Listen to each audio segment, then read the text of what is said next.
Hey, Dragon Slayers. This morning I was 242, and right now my glucose is 100. It's about 4 hours after my last meal for the day. So, we're going to continue this My Mistakes series, and this episode is on not getting enough sleep.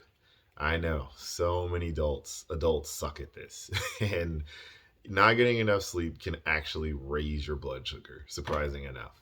I'm going to read an excerpt from an article that I've linked in the description below.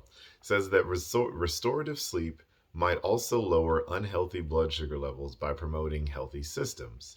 Decreased sleep is a risk factor for increased blood sugar levels. Even partial sleep deprivation over one night increases insulin resistance, which can in turn increase blood sugar levels.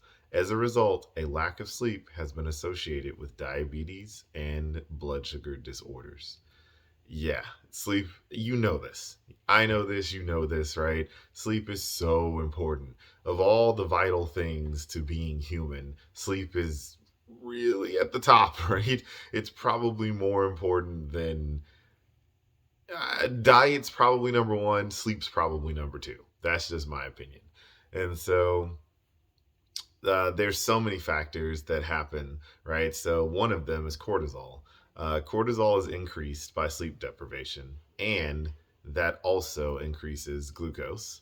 Insulin sensitivity is reduced by sleep deprivation, which also impacts glucose. The time of day a person sleeps impacts insulin and cortisol levels, both of which affect glucose. Increases in growth hormone accompany glucose increase during sleep. Oxidative stress and inflammation are increased by sleep deprivation and impact glucose. C reactive protein is increased by sleep deprivation and can impact glucose. And lastly, the inflammatory markers IL-611 and TNF are increased by sleep deprivation and can also cause insulin resistance, which again impacts glucose. So, some of the things that I personally do to get enough sleep is have a cold environment.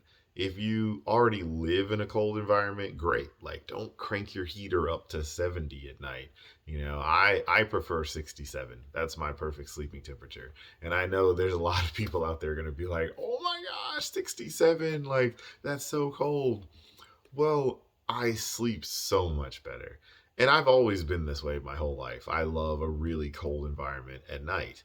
And if you get cold, you can put on more blankets. Sleep under as many blankets, sleep in pajamas, however you feel comfortable. But the colder your environment, the better you will sleep. There's an article in the description below that links to some of these facts. It's pretty fascinating. Another great bit of advice is using a blue light filter on your phone. So you can either wear the glasses or you can just turn your phone. I'm pretty sure like every phone at this point, no matter what you have, has some sort of integrated blue light filter. And if it doesn't, you can always just download some sort of app from the App Store. So I use a Samsung like Galaxy phone, and it's got it built in. And so you just set the time. So I have my blue light filter kick in at 9 p.m. and then I have it turn off at 9 a.m.